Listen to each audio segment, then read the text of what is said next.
El barril de Amontillado. Lo mejor que pude, había soportado las 1000 injurias de Fortunato, pero cuando llegó el insulto, juré vengarme.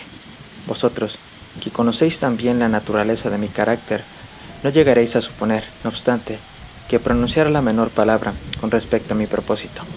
A la larga, yo sería vengado. Este era ya un punto establecido definitivamente, pero la misma decisión con que lo había resuelto excluía toda idea de peligro por mi parte. No solamente tenía que castigar, sino castigar impunemente. Una injuria queda sin reparar cuando su justo castigo perjudica al vengador. Igualmente, queda sin reparación cuando ésta deja de dar a entender a quien le ha agraviado que es él quien se venga. Es preciso entender bien que ni de palabra ni de obra di a Fortunato motivo para que sospechara de mi buena voluntad hacia él.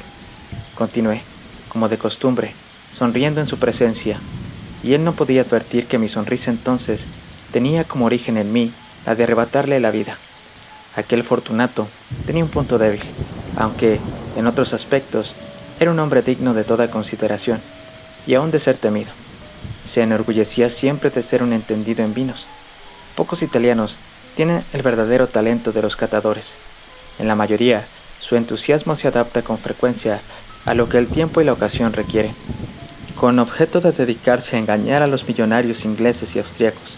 En pintura y piedras preciosas, Fortunato, como todos sus compatriotas, era un verdadero charlatán, pero en cuanto a vinos añejos, era sincero. Con respecto a esto, yo no difería extraordinariamente de él. También yo era muy experto en lo que se refiere a vinos italianos, y siempre que se me presentaba ocasión, compraba gran cantidad de estos. Una tarde, casi al anochecer, en plena locura del carnaval, encontré a mi amigo. Me acogió con excesiva cordialidad, porque había bebido mucho. El buen hombre estaba disfrazado de payaso. Llevaba un traje muy ceñido, un vestido con listas de colores, y coronaba su cabeza con un sombrerillo cónico adornado con cascabeles. Me alegré tanto de verle, que creí no haber estrechado jamás su mano como en aquel momento. Querido Fortunato, le dije en tono jovial, este es un encuentro afortunado, pero qué buen aspecto tiene usted hoy. El caso es que he recibido un barril de algo que llaman amontillado, y tengo mis dudas. ¿Cómo?, dijo él. ¿Amontillado? ¿Un barril? Imposible. Y en pleno carnaval. Por eso mismo le digo que tengo mis dudas, contesté. E iba a cometer la tontería de pagarlo como si se tratara de un exquisito amontillado, sin consultarle. No había modo de encontrarle a usted y temía perder la ocasión. ¿Amontillado? Tengo mis dudas. Amontillado. Y he de pagarlo. Amontillado. Pues como supuse que estaba usted muy ocupado, iba ahora a buscar a Luchesi. Él es un buen entendido. Él me dirá... Luchesi es incapaz de distinguir el amontillado del Jerez. Y, no obstante, hay imbéciles que creen que su paladar puede competir con el de usted. Vamos allá. ¿A dónde? A sus bodegas. No, mi querido amigo, no quiero abusar de su amabilidad. Preveo que tiene usted algún compromiso. Luchesi... No tengo ningún compromiso. Vamos. No, amigo mío, aunque usted no tenga compromiso alguno, veo que tiene usted mucho frío. Las bodegas son terriblemente húmedas. Están materialmente cubiertas de salitre. A pesar de todo, vamos, no importa el frío. Amontillado. Le han engañado a usted y Luchesi no sabe distinguir el Jerez del amontillado. Diciendo esto, Fortunato me tomó del brazo. Me puse un antifaz de seda negra y ciñéndome bien el cuerpo, mi roqueler me dejó conducir por él hasta mi palazzo. Los criados no estaban en la casa. Habían escapado para celebrar la festividad del carnaval. Ya antes les había dicho que yo no volvería hasta la mañana siguiente, dándoles órdenes concretas para que no estorbaran por la casa. Estas órdenes eran suficientes, de sobra lo sabía yo, para asegurarme la inmediata desaparición de ellos en cuanto volviera a las espaldas. Tomé 2 antorchas de sus hacheros, entregué a Fortunato una de ellas y le guié, haciéndole encorvarse a través de distintos aposentos por el abovedado pasaje que conducía a la bodega. Bajé delante de él una larga y tortuosa escalera, recomendándole que adoptara precauciones al seguirme. Llegamos por fin a los últimos peldaños y nos encontramos uno frente a otro, sobre el suelo húmedo de las catacumbas de los Montresors. El andar de mi amigo era vacilante. y los cascabeles de su gorro cónico resonaban a cada una de sus zancadas. ¿Y el barril?, preguntó. Está más allá, le contesté. Pero observe usted esos blancos festones que brillan en las paredes de la cueva. Se volvió hacia mí y me miró con sus nubladas pupilas, que destilaban las lágrimas de la embriaguez. ¿Salitre?, me preguntó por fin. Salitre, le contesté. ¿Hace mucho tiempo que tiene usted esa tos?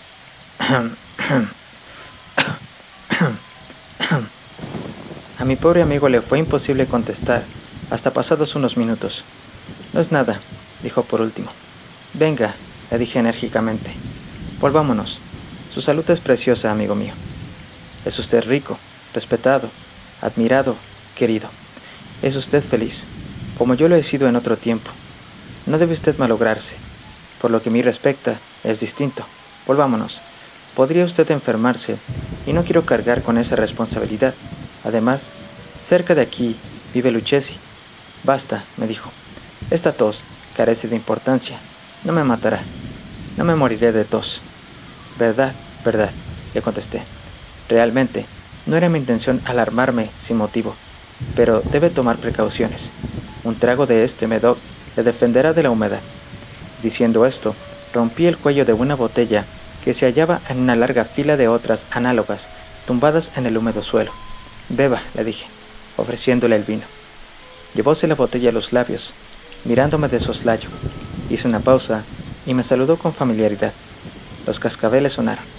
Bebo, dijo, a la salud de los enterrados que descansan en torno nuestro. Y yo, por la larga vida de usted. De nuevo me tomó de mi brazo y continuamos nuestro camino. Esas cuevas, me dijo, son muy vastas. Los Montresors, le contesté, era una grande y numerosa familia. He olvidado cuáles eran sus armas. Un gran pie de oro en campo de azur. El pie aplasta una serpiente rampante, cuyos dientes se clavan en el talón. Muy bien, dijo. Brillaba el vino en sus ojos, y retiñían los cascabeles. También se caldeó mi fantasía a causa del Medoc.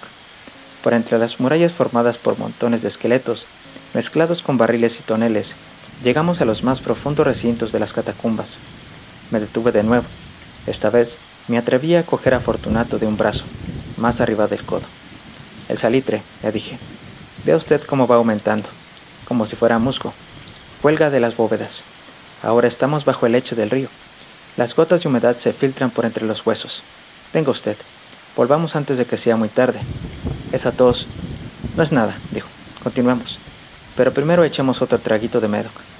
Rompí un frasco de vino de Grave y se le ofrecí. Lo vació de un trago. Sus ojos llamearon con ardiente fuego. Se echó a reír y tiró la botella al aire con un ademán que no pude comprender. Le miré sorprendido. Él repitió el movimiento. Un movimiento grotesco. ¿No comprende usted?, preguntó. No, le contesté. Entonces, ¿no es usted de la hermandad? ¿Cómo? ¿No pertenece usted a la masonería? Sí, dije. Sí. ¿Usted? Imposible. ¿Un masón? Un masón, repliqué. A ver, un signo, dijo. Le contesté, sacando de debajo de mi roqueler una paleta de albañil. Usted bromea, dijo, retrocediendo unos pasos, pero, en fin, vamos por el amontillado. Bien, dije, guardando la herramienta bajo la capa y ofreciéndole de nuevo mi brazo. Apoyóse pesadamente en él, y seguimos nuestro camino en busca del amontillado. Pasamos por debajo de una serie de bajísimas bóvedas, bajamos, avanzamos luego, descendimos después, y llegamos a una profunda cripta, donde la impureza del aire hacía enrojecer más que brillar nuestras antorchas. En lo más apartado de la cripta descubríase otra menos espaciosa. En sus paredes habían sido alineados restos humanos, de los que se amontonaban en la cueva de encima de nosotros, tal como en las grandes catacumbas de París. 3 lados de aquella cripta interior estaban también adornados del mismo modo. Del cuarto habían sido retirados los huesos y yacían esparcidos por el suelo, formando en un rincón un montón de cierta altura.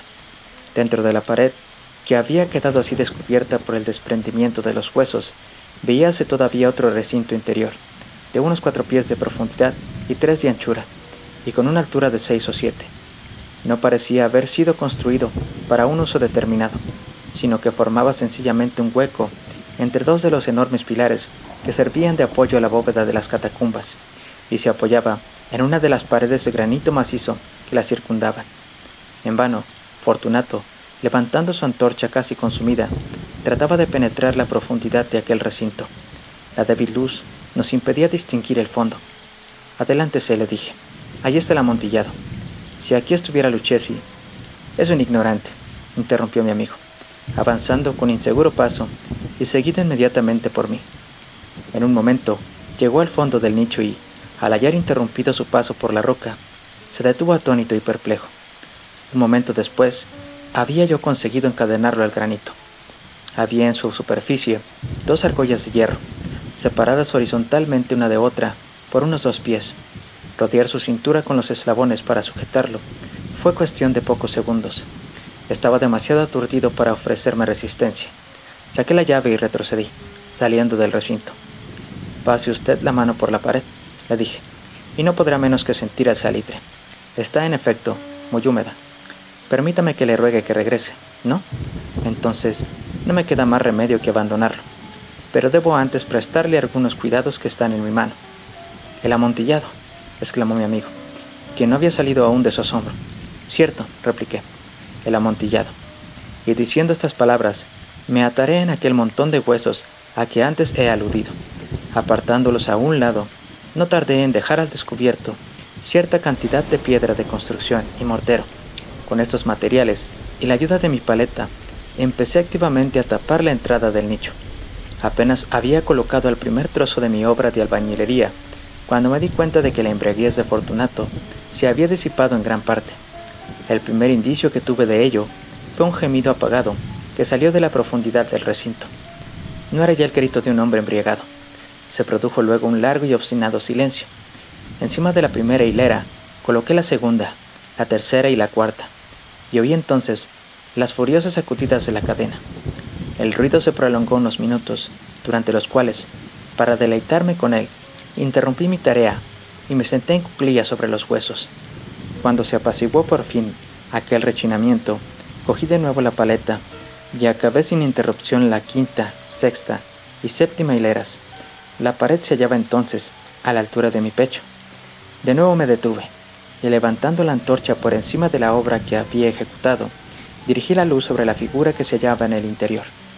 Una serie de fuertes y agudos gritos salió de repente de la garganta del hombre encadenado, como si quisiera rechazarme con violencia hacia atrás. Durante un momento vacilé y me estremecí. Saqué mi espada y empecé a tirar estocadas por el interior del nicho. Pero un momento de reflexión bastó para tranquilizarme. Puse la mano sobre la maciza pared de piedra y respiré satisfecho. Volví a acercarme a la pared y contesté entonces a los gritos de quien clamaba. Los repetí, los acompañé y los vencí en extensión y fuerza. Así lo hice, y el que gritaba acabó por callarse. Ya era medianoche y llegaba a su término mi trabajo. Había dado fin a la octava, novena y décima hilera. Había terminado casi la totalidad de la oncena, y quedaba tan solo una piedra que colocar y revocar. Tenía que luchar con su peso. Solo parcialmente se colocaba en la posición necesaria. Pero entonces salió del nicho una risa ahogada que me puso los pelos de punta. Se emitía con una voz tan triste que con dificultad la identifiqué con la del noble Fortunato. La voz decía: «Buena broma, amigo, buena broma. Lo que nos reiremos luego en el palazzo». «A propósito de nuestro vino, el amontillado», dije. «Sí, el amontillado. Pero, ¿no se nos hace tarde? ¿No estarán esperándonos en el palazzo Lady Fortunato y los demás? Vámonos». «Sí», dije, «vámonos ya». «Por el amor de Dios, Montresor». «Sí», dije, «por el amor de Dios». En vano me esforcé en obtener respuesta a aquellas palabras. Me impacienté y llamé en alta voz: «¡Fortunato!». No hubo respuesta, y volví a llamar: «¡Fortunato!». Tampoco me contestaron. Introduje una antorcha por el orificio que quedaba y la dejé caer en el interior. Me contestó solo un cascabeleo. Sentí una presión en el corazón, sin duda causada por la humedad de las catacumbas. Me apresuré a terminar mi trabajo.